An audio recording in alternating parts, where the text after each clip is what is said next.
여러분들도 살아있을 때도 행복하게 사시고 죽을 때도 행복하게 죽으세요. 괜히 안 죽으려고 이렇게 용 쓰고 저렇게 용 쓰다가 누워서 10년 동안 똥오줌 싸기 시작하면요, 그때부터는요 지옥이야, 지옥. 여러분들은 제일 좋은 거는 자다가 주무시다가 죽는 거예요. 그런데 갑자기 돌아가시면 자식들이 너무 힘들으니까 그저 3개월 정도 앓으시다가 돌아가시면은 자식이 이별할 시간을 주는 거예요. 자식이 이별할 시간 주는데 3개월이 넘었으면 그때부터 우리 아버지 언제 죽나. 내가 며칠 전에 들은 얘기예요. 멀쩡한 집에 딸 둘이 무당한테 가갖고 그랬대요. 우리 엄마 언제 죽느냐고. 그래서 무당이 그랬대요. 엄마가 지금 아프냐고. 안 아픈데 너무 건강한데 우리를 너무 힘들게 해갖고 언제 죽는지 너무 궁금해서 와봤다고. 이게 부모 자식지간의 일이야. 부모 자식지간의 일이야. 그러니까 여러분들은 이제 자식한테 뭘 기대서 산다는 생각 꿈도 꾸지 말고, 죽을 때도 자식한테 효도받는다는 생각하지 말고 여러분들이 알아서 미리 써놓으세요. 사실 지난 2017년 4월 10일 날 우리 아버지께서 세상을 떠나셨어요.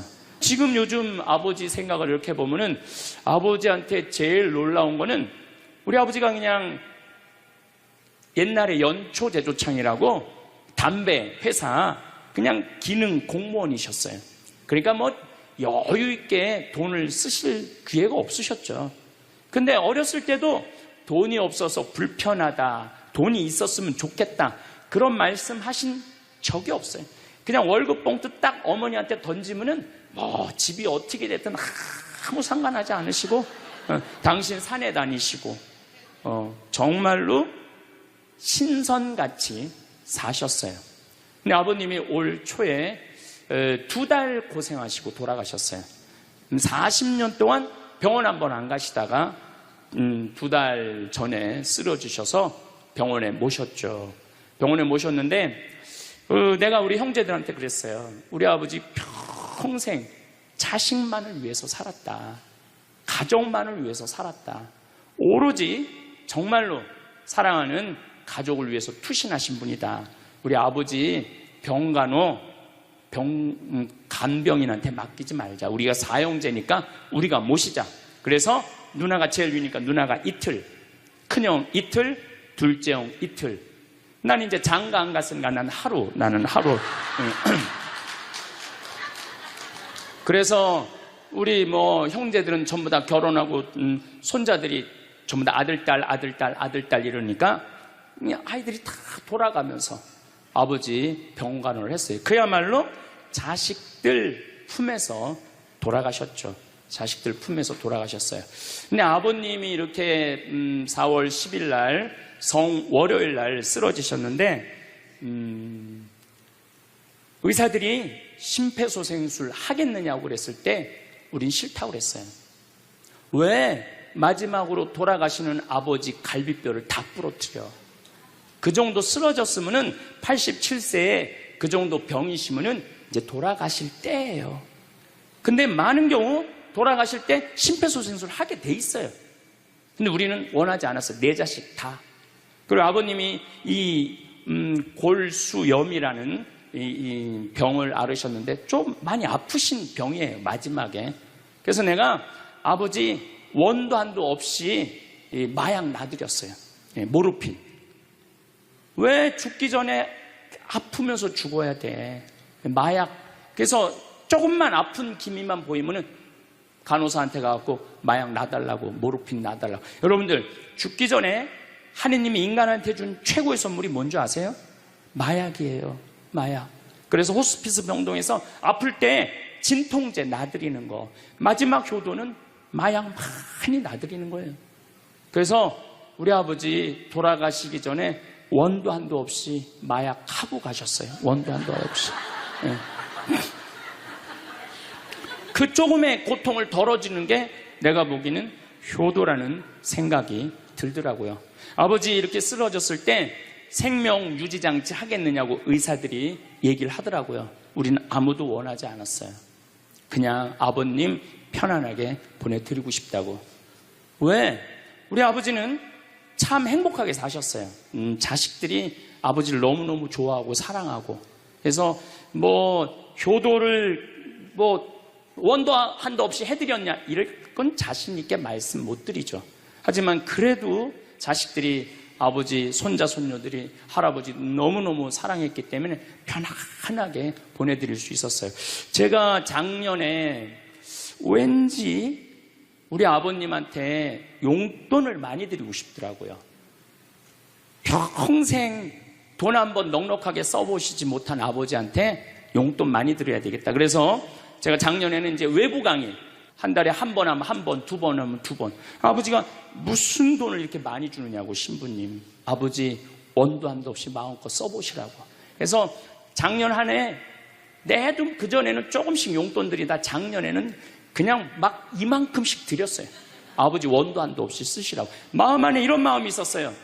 한번 평생 마음껏 돈 한번 써보시지 못한 아버지 마음껏 돈 쓰시라고. 그랬다 1억을 드리거나 2억을 드린 게 아니야. 100만 원, 200만 원, 한 달에 300만 원 용돈 드린 거죠. 그러니까 아버님이 노인정에 그 노인 어르신들 밥 다 사고, 또 우리 자녀들이 23명인데 아버지한테 식사하러 가면은 아버지가 밥값을 다 냈대. 우리 누나가 항상 하는 얘기가 아버지 지갑에 항상 100만 원이 있었대요. 그러니까 얼마나 기분이 좋아. 아버지 돌아가셨을 때 노인정에서 그랬대요. 물주 세상 떠나서 어떻게 하느냐고 그랬대. 물주 세상 떠나서 어떻게 했느냐고. 아버님이 1년 동안 원도 한도 없이 즐겁게 사시다가 세상 떠난 거예요. 저는 효도도 나중에 한다는 건 다 거짓말이야. 효도하려면 언제 해야 돼? 지금 해야 돼, 지금. 부모님한테 돌아가시고 난 다음에 땅을 치고 통곡하는 거 다 소용없어요. 그냥 내가 지금 할 수 있을 때 최선을 다해서 효도하는 게 그게 효도라는 생각이 들더라고요. 오늘도 황창현 신부님의 말씀을 통해 행복한 노후를 위한 해안을 얻어가시길 바랍니다. 황창현 신부님의 행복 특강 바로 시작하겠습니다. 지금은 4차 산업혁명 시대에 들어서고 있다고 그래요. 도대체 4차 산업이 뭐냐? 1차 산업은 증기기관의 발명 이후부터 1차 산업이에요.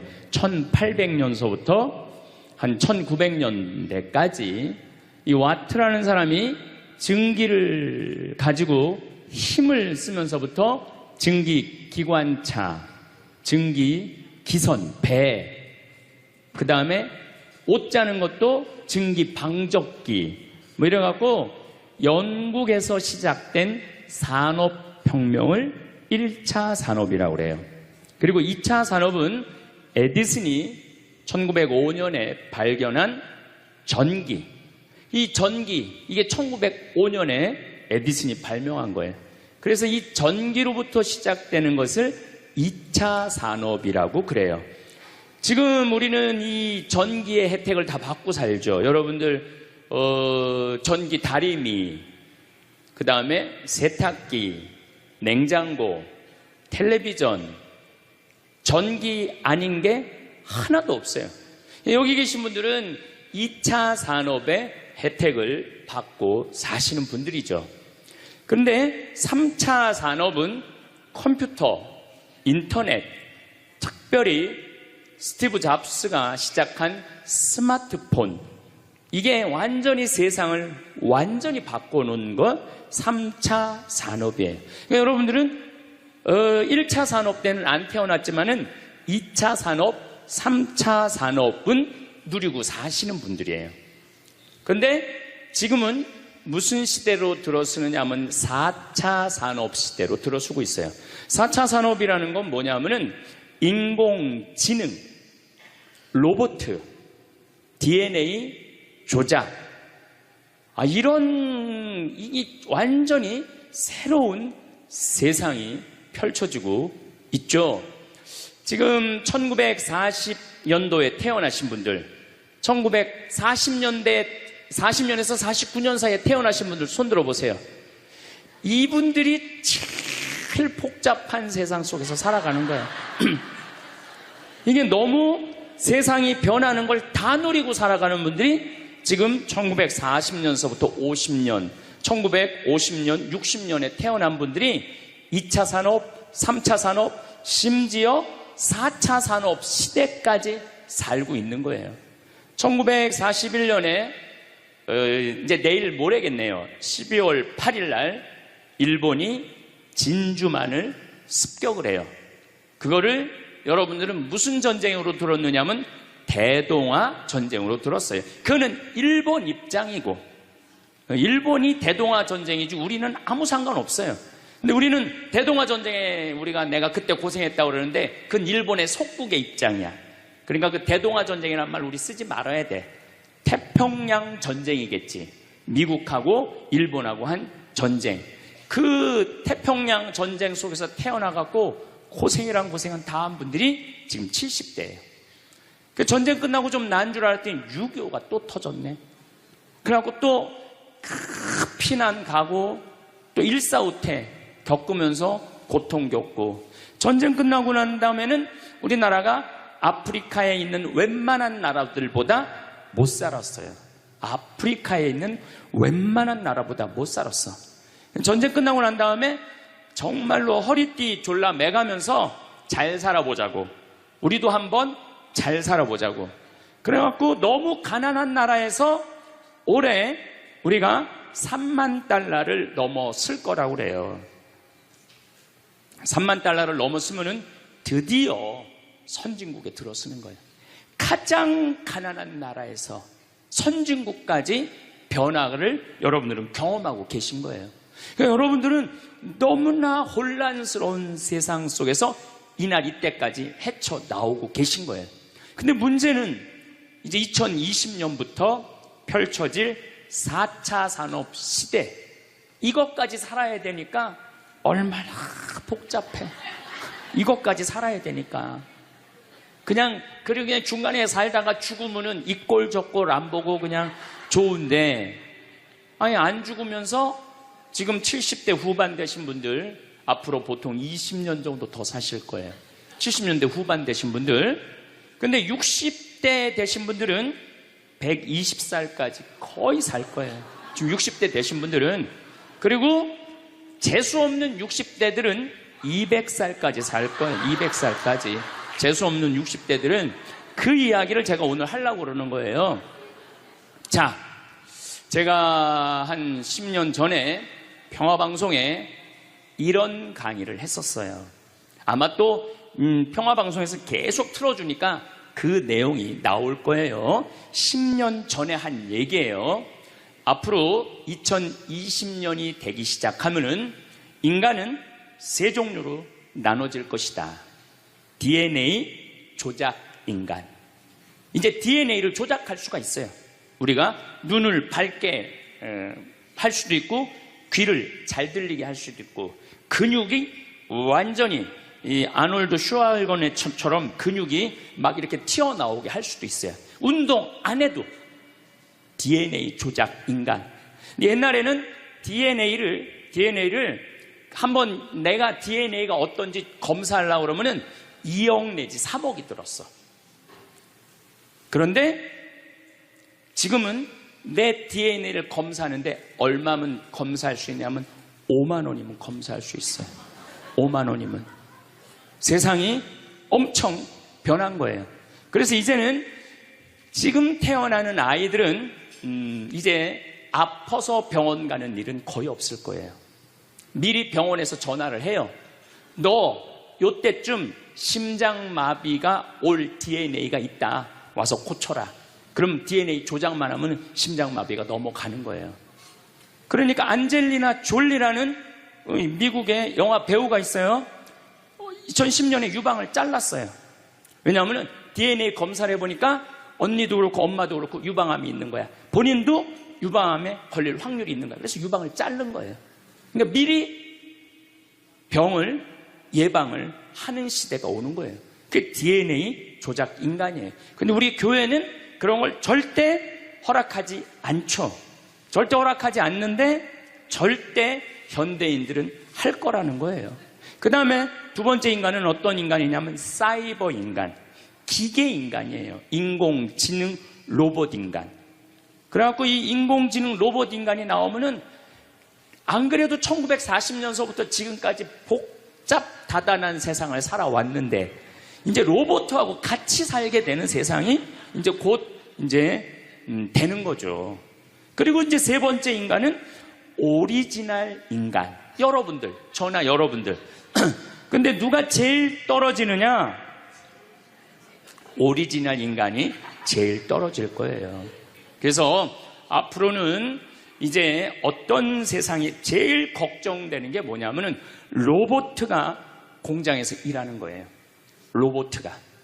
로봇가 공장에서 일을 하게 되면은 많은 노동자들은 일자리를 잃어버려요. 현재 몇 명 정도 일자리를 잃어버릴 걸로 예상을 하느냐면 8억 명 정도가 일자리를 잃어버린대. 8억 명. 그러니까 노동자의 4명 중에 1명은 일자리를 잃어버리는 거. 이거 보통 심각한 문제가 아니에요. 그래서 이제 웬만한 사람들은 공장에서 일할 수가 없어. 누가 다 일을 해? 로봇가 다 하니까. 그리고 요즘 그 조그만 회사 사장들 말을 들어보면은 요즘 뭐 노동자들 옛날에는 죽으라고 일했는데 아침에 잠깐 나가서 커피 마신다고 와서 커피 한 잔 마시고 또 잠깐 나가서 좀 일하는 척하고 들어와서 밥 먹는다고 그러고 또 조금 나가서 뭐 그러니까 돈 주고 일을 시킬 수가 없다는 거예요. 그러니까 만약에 로봇가 일을 하면은 사람을 시키겠느냐? 로봇을 시키겠느냐? 당연히 로봇을 시키는 거죠. 그러니까 점점 사람이 일자리를 빼앗길 것이라는 거예요. 로봇을 쓰는 사장들은 돈을 어마어마하게 벌고 그런 자본이라든지 그런 능력이 없는 사람들은 무지무지하게 가난하게 사는 거예요. 이제 앞으로 여러분들이 5년 후, 10년 후에 볼 세상이 그렇다는 거예요. 그래서 요즘 세계적으로는 어떤 정치적인 시도를 하느냐면은 그럼 일자리 없는 사람들은 먹고 살아야 될 거 아니야. 사람인데. 그래서 로봇한테 세금을 매기는 거예요. 그래갖고 로봇가 만약에 일을 하면은 저 로봇한테 100만 원 세금을 매기는 거야. 그 로봇한테. 그래갖고 그 100만 원을 누구한테 줘? 일 못하는 사람한테 주는 거예요. 그게 기초생활 수급이라는 거예요. 기초생활 수급. 그러니까 기초생활 수급을 이제는 뭐 10만 명, 100만 명이 받는 게 아니라 8억 명, 10억 명이 받는 세상. 그러니까 이제 앞으로 미래에 펼쳐질 세상은 지금 생각하는 거라고 너무 다른 세상이 되는 거예요. 두 번째는 어떤 세상이 오느냐면 로봇하고 공존하는 세상. 벌써 초등학교는 선생님이 공부를 가르치지 않고 로봇가 학생들한테 공부를 가르치는 학교가 나왔어요. 로봇가 애들한테 수학을 가르치고 영어를 가르치는 거예요. 발음도 훨씬 좋고. 그리고 이 로봇의 장점은 뭐냐면은 차별하지 않아. 로봇은 얘가 뭐 부잣집 아들이든지 얘가 공부를 못하든지 잘하든지 차별하지 않는 거예요. 그리고 웬만한 선생님보다 훨씬 잘 가르친다는 거예요. 그러니까 이제는 로봇가 교사가 되는 그런 시대가 온 거예요. 또 이제는 앞으로는 무슨 세상이 될 거냐면 어린아이들 돌보는 보모가 누가 돌보느냐면 로봇가 돌보는 거예요. 나 동화책 읽어줘. 그럼 엄마는 나 바빠 짜증나. 아이 너 잠이나 자. 이런데 보모 로봇은 나 동화책 읽어주면 아주 부드러운 소리로 짜증 한번 안 부리고. 그러니까 애가 엄마를 좋아하는 것보다는 누구를 더 좋아해? 로봇 보모를 더 좋아하는 거야. 나 엄마 필요 없다고. 이거 정말 우스갯소리가 아니라요 진짜 벌어질 일이에요. 또 이제 로봇은 아내가 중풍이 걸렸어. 그래서 움직이질 못해. 그럼 누가 병간호를 운동을 도와주느냐면 로봇가 도와줘요. 근데 이 로봇은 완전히 제가 지난번 강의 때도 얘기했지만은 이제 섹스 로봇가 나온다고 그랬죠. 록시라고 5가지를 고를 수 있다고 그래요. 피부색, 키, 성격 이런 걸 고를 수가 있대. 그러니까 까칠한 여자, 부드러운 여자. 뭐 내가 까칠한 여자 좋아하면 성격 까칠한 로봇을 고르면 되는 거야. 근데 문제는 아내가 아파. 남편은 나가서 돈 벌어야 돼. 그래서 로봇을 하나 도우미 로봇을 했어. 근데 이 로봇은 아내를 너무 따뜻하게 해주는 거야. 그러니까 아내는 자꾸 남편한테 실망하는 거야. 자기 힘들다고 들어가서 자고. 근데 로봇은 나 좀 주물러 달라 그러면 언제든지 와서 주물러 주잖아요. 그러니까 남편한테 당신 나 필요 없다고, 나 이혼하고 싶다고. 그러니까 로봇하고 사람하고 혼동하는 세상이 오는 거예요. 로봇하고 사람하고. 그리고 더욱 2040년이 되면은 이 로봇가 감정까지 느껴. 그래서 사랑까지 할 수 있다는 거예요. 사랑까지. 아내의 역할을 다 할 수 있는 세상이 온다는 거예요. 저 신부님 너무 앞서 나가는 거 아니야. 앞서 나가는 거 아니에요. 지금 미래 과학자들은 다 그런 세상이 온다고. 근데 이게 먼 미래가 아니라 바로 코앞에 와 있다는 거예요. 바로 코앞에 와 있다는 거예요. 3D 프린터기로 콩팥 만들 수 있어요. 간 만들 수 있어요. 요즘 시도하는 건 심장까지 만들어 갖고, 이제 앞으로는 이제 여러분들이 이제 한 90살쯤 되면은 85살쯤 돼도 그럴지 몰라. 생일날 아버지 이번 생일에 아버지 간 좀 갈아드릴게요. 그래갖고 간 갈아주고, 내년에는 심장 갈아드릴게요. 심장 갈아주고. 그런 세상이 올 가능성이 굉장히 많아요. 그럴 세상이.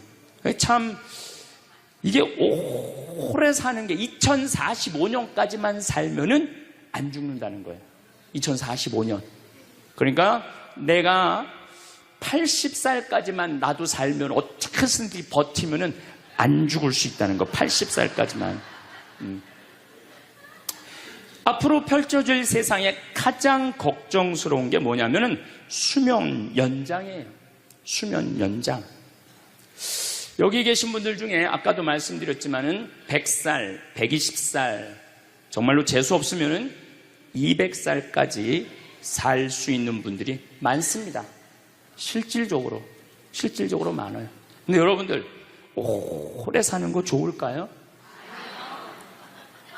내가 많은 분들이 오래 살기를 원해요. 안 죽는 걸 원해요. 근데 내가 만약에 앞으로 뭐 길게 안 보고 딱 120살까지 산다고 보면 내가 앞으로 67년 정도 더 살면은 120살 되거든요. 67년. 근데 내가 앞으로 67년 동안 사는 동안 불면증이 있어. 매일 밤마다 잠이 안 와. 67년 동안. 그 여러분들 좋을 것 같아요? 내가 정말로 마음 안에 미움이 너무너무 꽉 차 있어. 67년 동안 계속 미움 속에서 살아. 분노가 꽉 있어. 67년 동안 분노 속에서 항상 좌절감을 맛보고 있어. 우울하고 있어. 내가 우울해. 또 좋으래. 어떨 땐 좋을 땐 너무 좋고 싫을 땐 너무 싫고. 그렇게 막 up and down 그러면서 앞으로 50년, 60년 사는 거 좋아요? 그렇게 성숙함이 없이 살 거면 그냥 지금 죽는 게 나아. 지금 죽는 게 나아요. 내가 앞으로 60년 동안 살면서 매일매일 감동하고 매일매일 행복하고 매일매일 감사하고 매일매일 사랑한다면 앞으로 60년 사는 거 괜찮겠죠. 그런데 60년 내내 잠도 못 자고 미움 속에서, 자식들 원망 속에서, 외로움 속에서, 배신 속에서, 불행 속에서 오래 사는 거 좋아요? 적당한 나이에 죽는 거 내가 보기엔 그 축복이에요. 그래서 여러분들은 이제 나는 이 복잡한 세상 속에서 사는 것도 중요하지만 어떻게 죽을 거냐, 이 시나리오를 잘 준비해야 돼요. 난 어떻게 죽을 거냐. 나는 생일날 애가 심장 갈아준다면 나 그거 필요 없다. 내 생일 선물로 그 심장 필요 없다. 그냥 나는 하느님이 주신 생명, 그 수명 그대로 살다가 그냥 행복하게 떠날 거다. 그런 마음이 중요해요. 근데 우리가 성숙하지 못하면은 그냥 무조건 안 죽으려고만 용을 쓰는 거예요. 또 하늘나라에 대한 희망이 없는 사람들이 안 죽으려고 그러는 거예요. 아니 지금 있는 것보다 하늘나라 올라가면 훨씬 행복하면은 안 죽을 이유가 뭐 있어? 죽으면 되지. 그냥 사는 날까지 즐겁게 살다가 죽는 날 즐겁게 죽으면 되는 거예요. 이 훈련이 꼭 필요해요. 여러분들 이게 뭐 요즘 알고리즘 그러는데 그건 다 제쳐두고 내가 인생의 설계가 필요해. 나는 몇 살까지 살다가 더 이상 치료받지 않고 암이 걸리면은 안 갈고, 그냥 안 갈고, 간 안 갈고, 신장 안 갈고, 췌장 안 갈고 그냥 하느님 품으로 간다는 생각이 아주 중요하다는 거예요. 제가 보기에는 한 87세까지 살다가 죽는 게 제일 좋은 것 같아. 87세. 아주 딱 좋은 나이가 87세예요. 죽기 딱 좋은 나이가 87세 같아. 그거 넘었으면은 정말 안 보이고 안 들리고 불편해요. 그래서 87세까지 건강하게 살다가 행복하게 떠나는 그런 마음가짐이 제 생각에 참 중요한 것 같아요. 사실 지난 2017년 4월 10일 날 우리 아버지께서 세상을 떠나셨어요. 올해 떠나신 거죠. 올해 떠나셨는데 우리 아버지는 평생 쌍시옷 소리를 한 번도 하신 적이 없어요. 예, 아버지 입에서 욕을 들어봤던 적이 없어요. 쌍시옷 소리를 한 번도 들어본 적이 없어요. 내 자식을 키울 때 매질 한 번 하시지 않으셨어요. 그리고 우리 아버지는 참 남 욕을 하신 적이 없어요. 보통 뭐 누구 욕도 하고 정치인 욕도 하고 뭐 세상도 욕하는데 한 번도 욕하신 적이 없어요.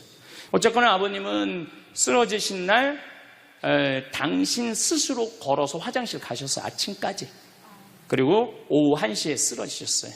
그래갖고 밤 10시 41분에 돌아가셨어요. 근데 제가 아버지한테 그랬어요. 아버지, 돌아가시려면은 오늘 돌아가셔야 된다고. 왜냐면 그날이 성월요일이었거든요. 성화요일 날 돌아가시면은 장례미사를 못해요. 왜냐하면 성목요일 날은 장례미사를 못하게 돼 있어요. 성금요일, 토요일 다 장례미사 못해요. 그리고 예수부활 대축일 장례미사 못해요. 그리고 그 다음 월요일 날 장례를 해야 되는 거야. 의사 선생님은 오늘 내일 돌아가실 것 같다고 그러는데 내가 그랬어. 돌아가시려면 오늘 돌아가시라고, 내일 돌아가시지 말고. 근데 딱 10시 41분에 돌아가셨어요. 그래서 성수요일 날 아버님 장례 미사를 하는데 우리 수원교구에 주교님 4분이 다 오셨어. 얼마나 그게 영광스러워요. 주교님이 4분이나 오셨으니까. 왜냐하면 성주관이니까 주교님들이 외국에 아무도 안 나가시고 교구청에 다 계셨던 거야. 얼마나 좋아요. 주교님 4분이 다 오셔서 미사를 봉헌해 주시니 얼마나 축복된 아버지예요. 또 신부님들이 많이 오셔갖고 그 성당에 수원 정작 꽃매 성당인데 꽤 그래도 큰 성당인데 신부님들이 꽉 차갖고 젊은 신부들이 지하에서 미사를 봉헌했다는 거예요. 그것처럼 축복이 어디 있어요. 그냥 하루라도 더 살라고 용 쓰다가 화요일 날 돌아가셨으면 7일장 하는 거예요. 7일장. 하루라도 더 살라고 용을 쓰셨으면. 근데 우리 아버지는 정말로 살아있을 때도 나한테 행복을 주시는데 떠나실 때도 행복하게 떠나시더라고요. 여러분들도 마찬가지예요. 그 엘리자베스 퀴를로 로스라는 호스피스, 유명한 시카고 대학의 호스피스 박사가 있어요. 이분은 2,500명 죽었다 살아난 사람들, 죽었다 살아난 사람들 여러분들 많은 거 아시죠? 왜 죽었다 살아난 사람들이 많아요? 심폐소생술 때문에. 의술이 좋아갖고 죽었다 다시 살아난 사람들 2,500명을 조사를 해봤어.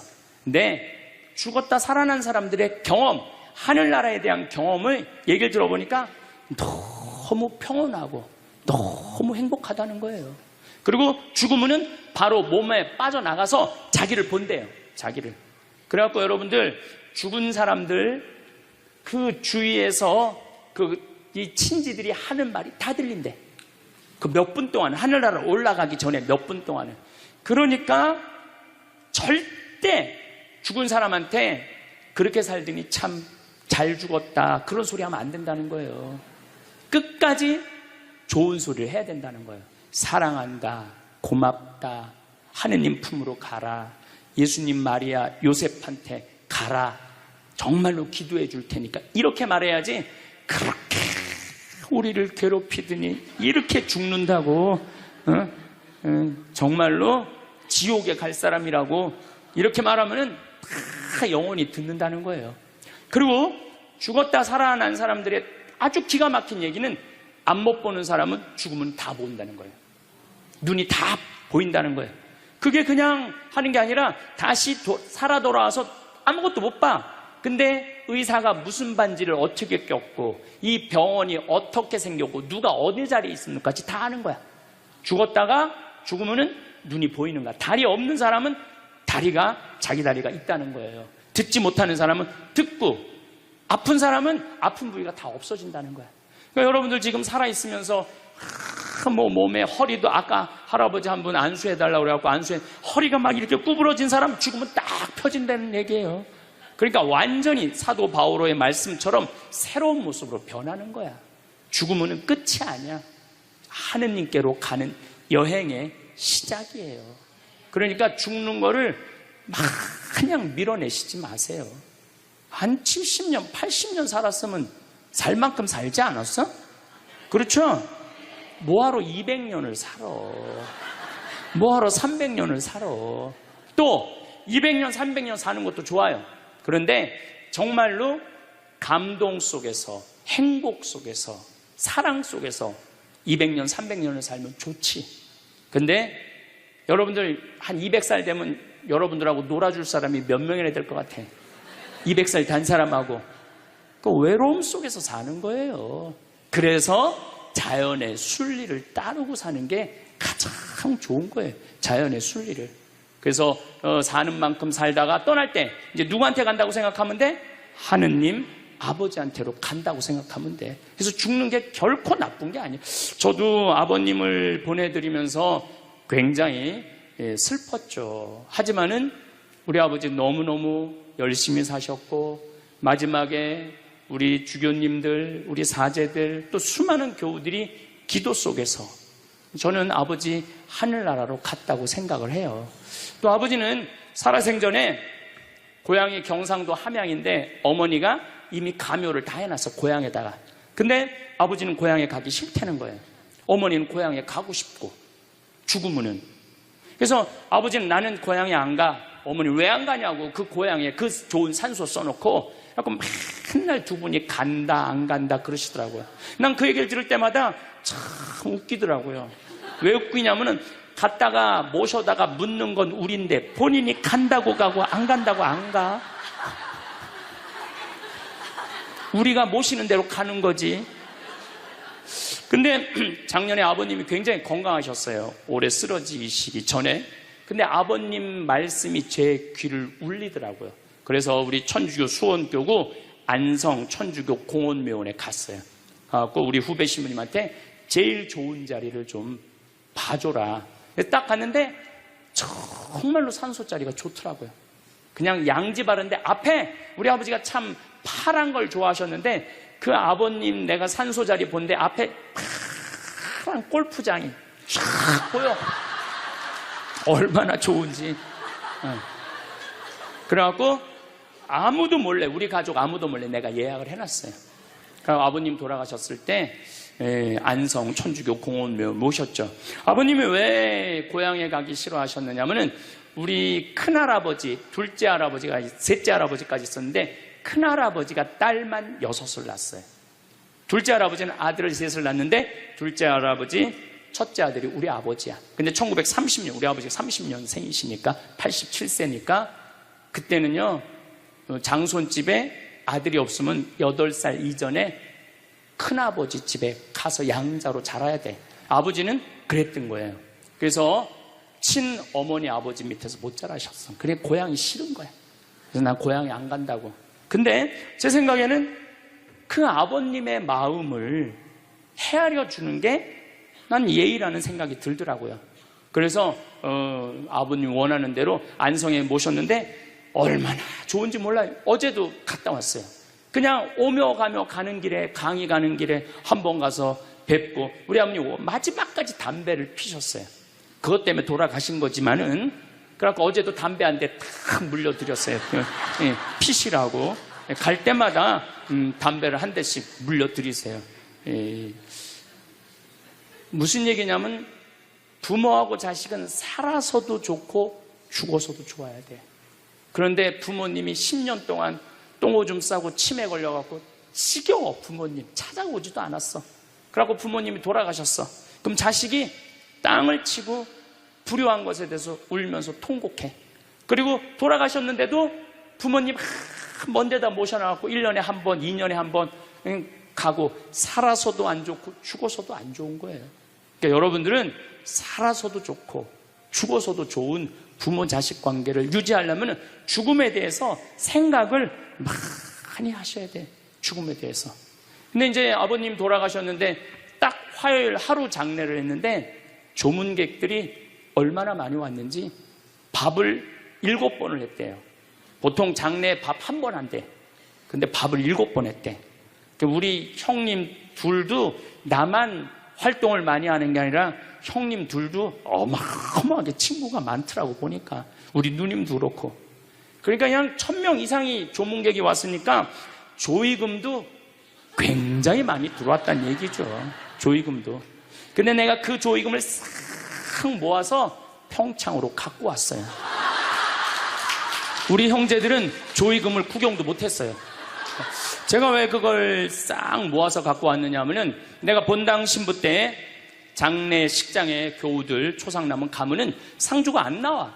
그 왜 안 나오냐 그랬더니 저기 지금 방에 들어가고 조의금 갖고 싸운다는 거야. 네가 더 가질 거냐 내가 더 가질 거냐. 여러분들 저는 우리 지금 대한민국이 이 변화, 제가 변화의 도전이라는 주제로 강의를 하지만 이 변화되는 세상에 생각을 바꿔야 돼요. 이제 지금 기업의 0.3%가 우리나라 총이익의 50%를 갖고 있대요. 그러면 그 0.3% 되는 대기업가들이 다 가난한 사람을 위해서, 나라를 위해서 세금을 내놔야 돼요. 이 시대는 이제 로봇가 자리 다 뺏어가고 사이버 인간이 다 뺏어가고 우리는 어떻게 살아, 인간은. 그래서 이 정치가 중요한 거예요. 21세기는. 그래서 그런 사람들 다 뺏어서 직장 생활 못하는 사람들한테 기초생활급 줘야 돼. 또 직장 생활 안 하는 사람들은 사람이 일을 안 하면은요 행복하지 않은 거예요. 일을 안 하면. 여기 계신 분들 혹시 불면증 걸리신 분들 있죠? 제가 불면증 치료법 알려드릴게요. 어떻게 하면 잠을 잘 오느냐면 아침 6시에 일어나. 그래갖고 아침 기도해. 아침 기도, 부모를 위한 기도, 나라를 위한 기도, 자녀를 위한 기도 다 해. 그리고 정성스럽게 이불 개고 세수, 머리도 다 드라이기 쓰지 말고 수건으로 다 말려 머리도. 그리고 밥 정성스럽고 해 먹고 목욕탕도 가갖고 묵지기도 5단 있는 힘 땀 다 빼고 그리고 발차기도 하고 목욕탕 안에서 제일 좋은 거라는 거예요. 그리고 산책하고 미사 참여하고 성서 쓰고 정성스럽게 행동을 하세요. 설거지도 정성스럽게 하고 그러면은 저녁 8시만 되면 기절해서 자요. 여러분들이 하루 생활이 정성스럽지 않기 때문에 잠을 못 자는 거예요. 기절해서 자요. 저는 요즘 지금 목도 지금 특강을 너무 많이 해갖고 목이 쉬었는데 요즘 이렇게 어제도 대전 강의 갔다 와서 7시만 되니까 막 눈알이 뒤집어지려고 그러더라고요. 눈알이. 그러면 자는 거예요. 근데 아무것도 안 하고 그냥 가만히 움직이지 않으면요 밤에 잠이 안 오죠. 당연히 잠이 안 오죠. 그래서 정성스럽게 사는 게 중요한 거예요. 어쨌거나 하여튼 아버님 그 조의금을 싹 갖고 왔어요. 평창에. 그래갖고 내가 우리 형제들한테 얘기했어요. 아버님 돌아가신 조의금은 어린아이를 위해서 쓸 거고 어머님이 돌아가신 조의금은 노인분들을 위해서 쓸 거다. 그래서 이번에 잠비아에 에이즈 어린이 고아원 짓는데 아버님 조의금 보냈어요. 또 빈센트 병원에서 이번에 20명을 수술을 해줬는데 그중에 2명 아버님 조의금으로 또 수술도 해주고 아직도 많이 남아있어. 아직도. 이제는 여러분들 떠날 때 자식한테 주고 떠나지 마세요. 세상에 주고 떠나세요. 어떤 세상에?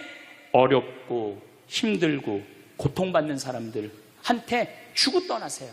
그리고 미국이나 유럽은 보통 할머니들이 다 나 조의금 어디다 보내라, 어느 수도원에 보내라, 어느 고아원에 보내라, 어느 장애시설에 보내라, 다 그런다는 거예요. 대한민국 사람들만 죽을 때까지 이기적으로 죽는 거예요. 살아서도 이기적으로 살고 죽을 때도 이기적으로 죽는 거예요. 그래서 하여튼 우리 형제들은 조의금 구경도 못했어. 대신 내가 우리 형제들한테 보내준 선물이 있어요. 조의금 명단은 다 보내줬어. 타이프 쳐갖고. 갚아야 될 거 아니야. 갚아야 될 거 아니야. 되게 죽은 사람들의 경험을 들어보면은, 내가 이 퀴블러 로스라는 이분 책을 요즘 계속 읽고 있는데, 기가 막힌 거는 딸이 죽었어. 근데 다시 살아났어. 근데 이 딸이 아빠 엄마한테 얘기하는 거. 엄마 아빠 내가 죽었는데 오빠가 나를 너무 행복하게 기다리고 있어. 그래서 그 오빠랑 놀았는데 너무너무 행복했어. 근데 이 엄마 아빠는 너무너무 놀란 거예요. 왜 놀랐느냐 하면은 이 아이가 태어나기 전에 오빠가 죽어갖고 단 한 번도 오빠 얘기를 한 적이 없거든. 근데 죽어서 그 오빠가 기다리고 있는 거예요. 그러니까 이 기가 막힌 노릇 아니에요. 또 이런 경우도 있었다고 그래요. 어떤 경우가 있었느냐면은 교통사고가 났어. 여동생, 오빠, 아빠가 했는데 오빠하고 아빠는 죽은 거야. 이 여동생은 다 기절한 상태에서 죽었는지 안 죽었는지 확인할 길이 없잖아요. 근데 다시 죽었다고 생각하고 병원에 가서 살아났어. 근데 이 여동생이 엄마 너무 슬퍼하지 마. 하늘나라에서 오빠하고 아빠가 날 기다리고 있어. 너무 행복해. 근데 얘는 오빠하고 아빠가 죽었는지 모르는 상태에 혼수 상태인데 그걸 아는 거예요. 근데 여기 특징 중에 하나는 죽어서는 살아있는 사람은 절대 못 본대요. 죽은 사람만 본다는 거예요. 죽은 사람만 하늘나라에서 본다는 거예요. 그래서 여러분들도 세상 떠나면은 하느님 기다리고 있고 너무 행복한 나라로 가는 거예요. 그러니까 죽음은 그 번데기가 이 알을 까고 자기 껍데기를 까고 나비가 되는 것처럼 지금보다도 훨씬 아름다운 세상으로 가는 게 죽음이에요. 이제 21세기는 안 죽는다고 100살을 사니 200살을 사느니 좋은 게 아니에요. 100살, 200살 동안 불면증, 우울증, 미움, 분노, 외로움, 심심함으로 사는 것보다 그냥 한 70, 87세까지 살다가 죽어갖고 행복하게 먼저 떠난 사람들하고 하느님 품에서 행복하게 사는 게 좋죠. 그래서 여러분들 이제 행복하게 살다가 행복하게 떠나셔야 돼. 그리고 제가 늘 말씀드리지만 나중에 행복하지 마세요. 언제 행복해? 지금 행복하세요. 지금. 나중에 돈 쓰지 말고 언제 써? 지금 쓰세요. 지금. 그리고 여기 있는 분들 지금 얼굴을 보니까 돈 쓸 수 있는 마지막 얼굴들이 많다니까. 마지막 얼굴들이 많아. 그리고 우리나라는 이제 드디어 3만 달러를 넘어서요. 선진국 대열에 들어서요. 선진국에 들었으면은 어르신들, 노인분들 연금 지금 20만 원에서 60만 원, 70만 원으로 다 올라가요. 그러니까 돈 없는 거 걱정하지 마세요. 여러분들이 엉뚱한 사기에만 안 당하면은 먹고 사는데 아무 지장 없어. 욕심만 안 부리면은 충분히 행복하게 살 수 있어. 그리고 이렇게 강의 따라다니면서 배우는 여러분들, 진리를 목말라 하는 여러분들은 앞으로 행복하게 사실 수 있으세요. 예.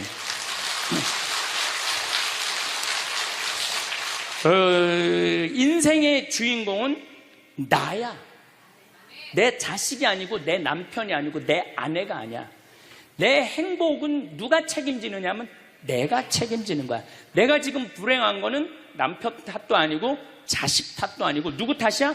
내 탓이야. 왜? 나를 위해서 쓰는 법을 배운 적이 없어. 나를 위해서.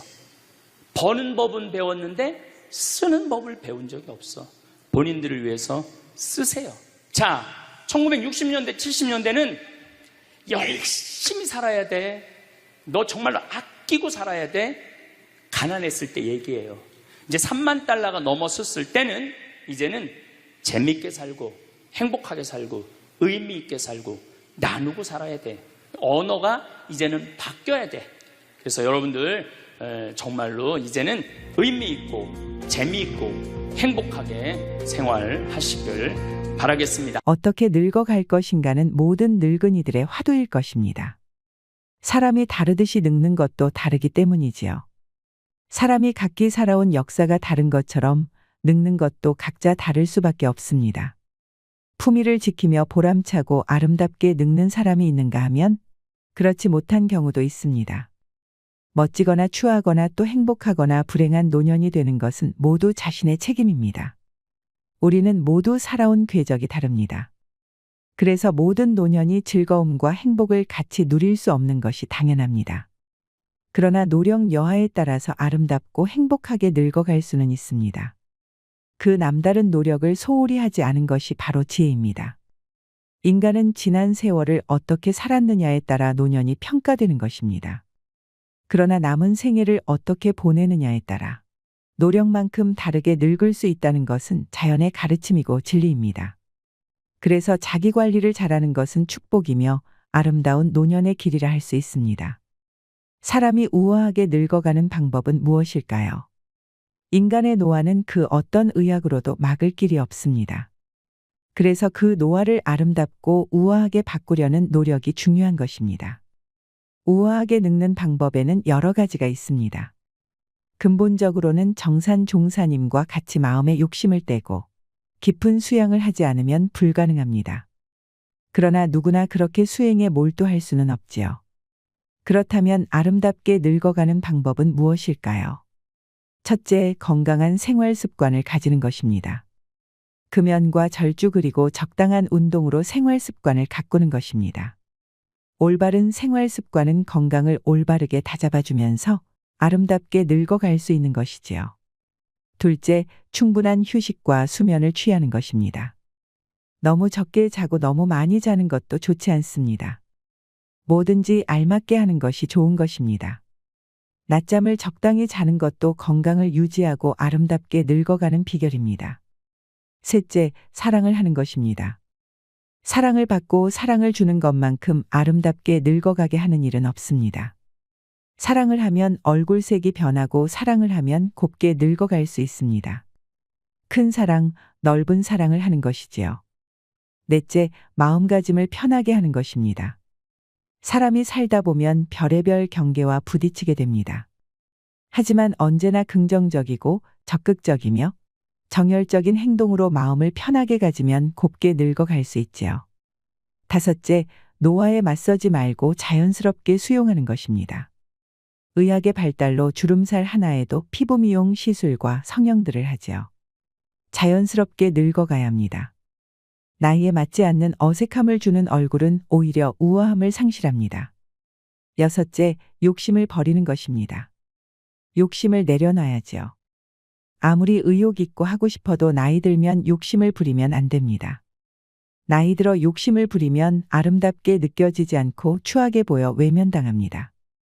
일곱째, 말을 줄이는 것입니다. 젊은 애들은 제잘제잘 말을 많이 하면 귀엽지요. 그런데 나이 들어 말을 많이 하면 다들 싫어합니다. 그래서 말을 줄여야 합니다. 특히 잔소리는 금물이고요. 여덟째, 회의나 모임에 부지런히 참석하는 것입니다. 불러만 줘도 기쁜 나이입니다. 대외 활동을 기피하면 정신과 육체가 모두 병들 수 있어요. 교당이나 교회, 동창회나 카페 모임, 옛 직장 동료 모임 등에 빠짐없이 참석하는 것입니다. 아홉째, 공덕을 쌓는 것입니다. 지금 쌓은 공덕이 내 생의 미천입니다. 내 생을 이 생보다 멋지게 살려면 생전에 아낌없이 베풀어야 합니다. 그래서 보시보다 더 큰 공덕이 없다고 하는 것이지요. 열째, 죽음을 준비하는 것입니다. 인간은 누구나 죽습니다. 그걸 거부하고 더 살겠다고 발버둥 치는 것을 노추라고 합니다. 불생불멸 의진리, 인과응보 의진리를 철저히 믿어야 합니다. 어떻습니까? 물론 이 외에도 멋지게 늙는 방법은 많이 있을 것입니다.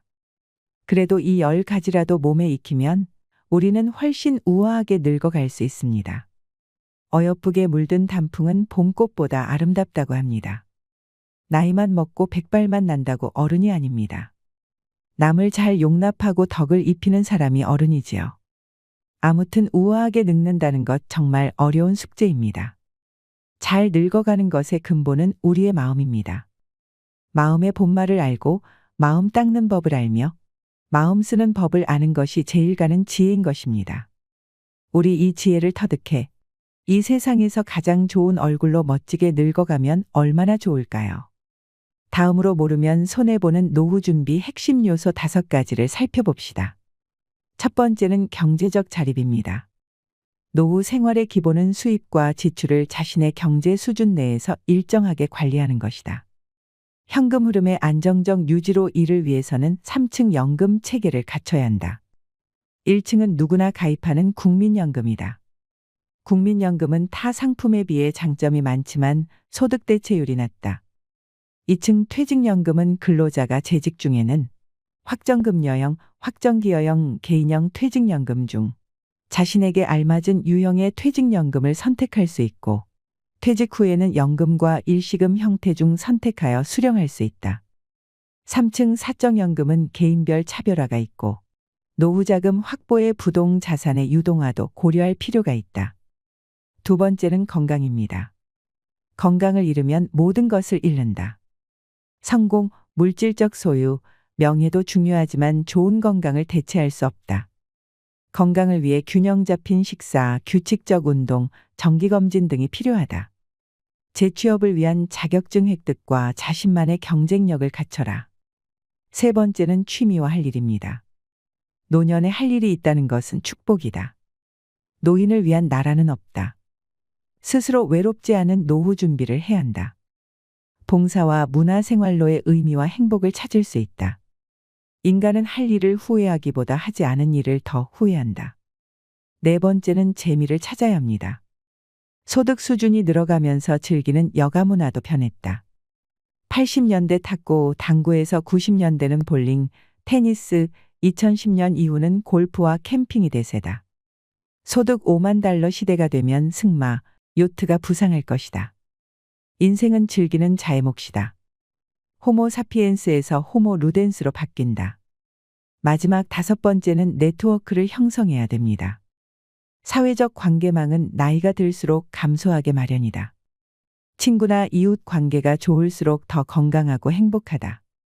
인생의 소중한 3가지 금, 황금, 소금, 지금이다. 고령화, 챗GPT 시대에서 살아남기 위해서는 일을 놓지 않고 하고 있는 일을 사랑해야 된다. 그렇다면 즐거운 노후를 보내기 위해 의식해야 할 것 3가지는 무엇일까요? 첫째, 새로운 취미나 인간관계에 개방적이다. 새로운 취미에 도전하거나 인간관계를 받아들이거나 항상 오픈 마인드를 유의하는 것이다.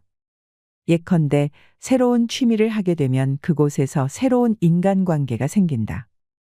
레벨업 하고 싶다, 작품 전에 출품하고 싶다라고 하는 목표를 가지는 것도 좋고 동아리에 참가해 임원이나 담당을 맡는 것도 좋다. 즉 인간관계, 목표, 공헌이라는 즐거운 노후를 보내는 3가지 포인트가 중요하다. 둘째, 여유 있는 노후 계획을 세운다. 시간적으로 자금적으로 여유를 가지고 계획을 세우는 것도 포인트다. 시간이 없다, 돈이 없다 등 없다는 감각은 기분을 피폐하게 만든다.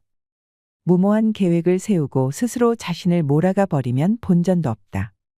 예컨대 목표를 세울 때는 누군가와 겨루거나 하는 것이 아니라 노후에는 어디까지나 자신의 시간을 즐긴다는 관점에서 설정해 보면 좋지 않을까?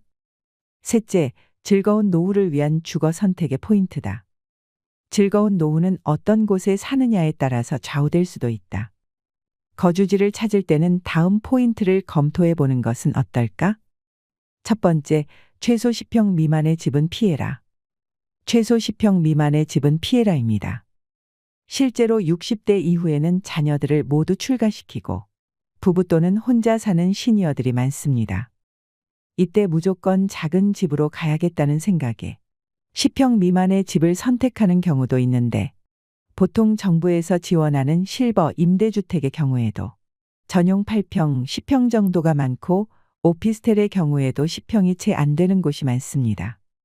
하지만 나이가 들면 너무 좁은 집에는 살 수 없습니다. 여기서 좁은 집이라고 하는 것은 10평 미만을 이야기하는 것입니다. 10평이라는 것이 사람이 자기가 원하는 물건을 놓고 정신적 안정감을 추구하기에 최저 조건이며 흔히 말하는 복지적 공간이라고 합니다. 노후의 가장 좋은 주거 형태는 18에서 20평대의 소형 평수이면서 쇼핑, 의료, 취미, 오락, 친교까지 모두 가까운 거리에서 해결할 수 있는 주거 형태가 가장 좋습니다. 두 번째, 복지관 근처로 가라. 복지관 근처로 가라입니다. 우리나라의 집은 학군에 따라서 집값이 결정되는데 반해 초고령 사회인 일본은 복지관 근처 집값이 굉장히 비싸다고 합니다. 복지관 근처에서 많은 노인들이 좋은 서비스를 받기 때문에 복지관 근처에 좋은 집이 많고 집값도 비싸다고 합니다. 나는 아직 복지관 다닐 나이는 아니야 라고 생각하시는 분들이 계실지 모르겠습니다.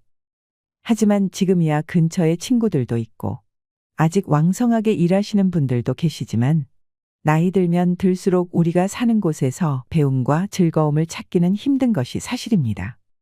그러다 보니 나중에는 어디에서 가장 많은 시간을 보내게 될까요? 바로 복지관입니다. 그 이유는 복지관 안에는 교육과 돌봄이 있습니다. 그뿐만 아니라 먹는 것까지 해결이 됩니다. 좋은 영양사도 있고 밥도 비싸지 않고 거기다가 각종 양질의 교육들이 많습니다. 자원봉사할 것들도 있어 보람도 느낄 수 있습니다. 시설도 굉장히 좋으면서 국가가 끊임없이 지원을 하고 관리까지 하며 전문가가 수시로 와서 교육도 합니다. 나이 들어 이런 집결된 서비스를 받을 수 있는 곳은 복지관 말고 찾기 힘듭니다. 물론 돈이 많은 분들은 어디서 배우든 어디서 먹든 부족함이 없겠지만 우리는 조금 부족할 수 있습니다. 특히 요즘같이 물가가 높을 때는 문 밖을 나가기가 무서울 정도입니다. 무엇을 배워보고 싶어도 돈 걱정부터 앞서게 되는데 이럴 때 복지관이 대안이 될 수 있습니다. 그래서 노후에는 내가 즐길 수 있고 친구도 만날 수 있는 복지관 근처에 사는 것이 좋습니다. 세 번째, 병원이 30분 이내에 있는 집을 선택해라. 병원이 30분 이내에 있는 집을 선택해라입니다. 가까우면 가까울수록 좋은 것이 병원이지만 제가 특히 30분을 강조하는 이유는 우리가 기초 의료 서비스에 접근하기 위한 최단 시간이 30분이기 때문입니다. 정말 위급한 상황을 제외하고는 30분 이내에 병원에 갈 수 있으면 됩니다. 요즘 의료시설이 잘 되어 있어 지방 몇몇 곳을 제외하면 보통은 30분 이내에 병원이 있습니다. 노후에 집을 선택할 때는 병원이 가장 우선순위가 되어야 합니다. 중년을 넘어가면서 건강에 대한 이슈가 굉장히 커지게 됩니다. 아무리 몸 관리를 잘한다고 해도 70이 넘어가면 병원을 자주 가게 됩니다. 가벼운 병은 가까운 곳에 가서 치료를 한다고 하지만 중병이나 장기질환들, 만성질환들이 계속 발생하게 되면 큰 병원을 많이 이용할 수밖에 없습니다. 그래서 질병에 대한 관리가 가능한 곳이 30분 이내에 갈 수 있는 것이 가장 좋습니다. 네 번째, 자녀와 살아야 한다면 가치보다는 근처를 선택해라. 자녀와 살아야 한다면 가치보다는 근처를 선택해라입니다. 우리는 자녀와 살고 싶지 않지만 어쩔 수 없이 함께 살아야 하는 상황이 올 수 있습니다. 많은 시니어분들이 사별을 경험할 때 이사를 생각하게 된다고 합니다. 사별을 경험하게 되면 내가 몇십 년을 살던 내 집이 갑자기 공허하고 무섭기 시작합니다. 또 한 가지는 집이 너무 관리하기에 크고 어렵습니다. 그래서 그때 집을 좁혀 가거나 아니며 자녀들이 가까이 있는 쪽으로 옮겨가시는 분들이 많이 계십니다. 이때 우리가 반드시 생각해야 할 것 있습니다. 부모와 자녀가 함께 살면 주거비나 식비의 부담이 줄어들고 외로움은 어느 정도 해소될 수 있으나 사위나 며느리와의 관계에서 오는 새로운 인간관계 스트레스가 생길 수 있다는 것입니다. 따라서 자녀와 함께 살아야 한다면 함께보다는 근처에서 사는 것이 가장 이상적입니다.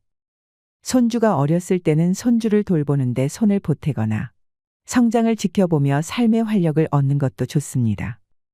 이렇게 자녀와는 적절한 거리를 유지하는 방법이 노후 생활에서 스트레스를 최대한 줄이면서 현명하게 지내는 방법입니다. 다섯 번째, 근처에 공원이나 산책로가 있는 집을 선택해라. 근처에 공원이나 산책로가 있는 집을 선택해라입니다. 우리 시니어분들이 스포츠나 산책 등에 참여하는 비율이 매년 증가하고 있습니다. 노년기에는 늘어난 시간적 여유를 이용하여 산책이나 가볍게 운동을 할 수 있는 공원 또는 산책로가 주변에 있는 주거 환경이 좋습니다. 노년기가 되면 활동성이 떨어지고 야외 활동을 적게 하게 됩니다. 하지만 나이가 들수록 적당한 야외 활동을 하여 신체 활력을 증진해야 합니다. 동네 주변의 산책은 신선한 공기 자연의 아름다움을 느낄 수 있어 심혈관 건강 증진뿐만 아니라 노인 우울증 예방에도 아주 좋습니다. 6번째, 노후용 집은 따로 있다. 노후용 집은 따로 있다입니다. 우리가 집을 소유하고 있으며 재산세 관리비 같은 여러 가지 유지 비용이 발생됩니다. 신혼이나 2에서 30대에 산 집이라면 30년 이상이 지난 건물이 됩니다. 여기서 반드시 확인하셔야 할 부분이 있습니다. 바로 노후에 내가 이 집을 매매한다면 얼마나 받을 수 있는지 금액을 미리 파악해 두는 것입니다. 내가 거동이 불편해져 돌봄 시설이나 병원에 가야 할 때 그 비용을 집 한 돈으로 충당할 가능성이 크기 때문입니다. 내가 가지고 있는 금융자산이 적으면 자택 매매를 고려하지 않을 수 없게 됩니다. 나이 들어 갑자기 닥칠 수 있는 상황들을 대비하는 것입니다. 그리고 현재 사는 집이 너무 오래되었거나 나에게 너무 크고 관리하기 어렵다면 노후용 집으로 이사하는 것을 권하고 싶습니다. 노후가 되면 다리에 힘이 줄어들기 때문에 너무 크고 넓은 집은 집만 될 뿐입니다. 젊고 아이들과 있을 때는 크고 넓은 집이 좋지만 혼자 혹은 둘일 때는 청소도 힘들 뿐 아니라 잡동사니들이 쌓이기 때문에 작은 집이 좋습니다. 집은 익숙함도 좋지만 그보다는 편리성이 중요합니다. 지하철역이나 마트, 병원 같은 편의시설은 가까울수록 좋고 작은 집이라 해도 부부 각자가 독립적으로 사용할 수 있는 방이 각각 있는 것이 좋습니다. 나중에 정말 나이가 들어서 우리가 수족을 움직일 수 없는 순간이 오게 됩니다. 그때는 우리가 요양병원이나 요양원을 가든지 자식들과 함께하는 순간이 오겠지만 내가 5에서 60세 이후에 이사를 할 때는 나만의 기준과 우선순위를 정하고 내가 살 마지막 집이라는 생각을 가지고 선택하시는 것이 좋습니다. 집이라는 것은 사고 파는 것이 쉽지 않다 보니 다시 돌아오기가 매우 어렵습니다. 그러니 은퇴 이후에 주거지를 결정할 때는 이주의 목적을 명확히 하고 타인의 기준보다는 나를 기준으로 선택해 보셨으면 좋겠습니다. 오늘 내용이 도움이 되길 진심으로 바라며 행복한 노후를 위한 현명한 거주지 선택을 하셨으면 좋겠습니다.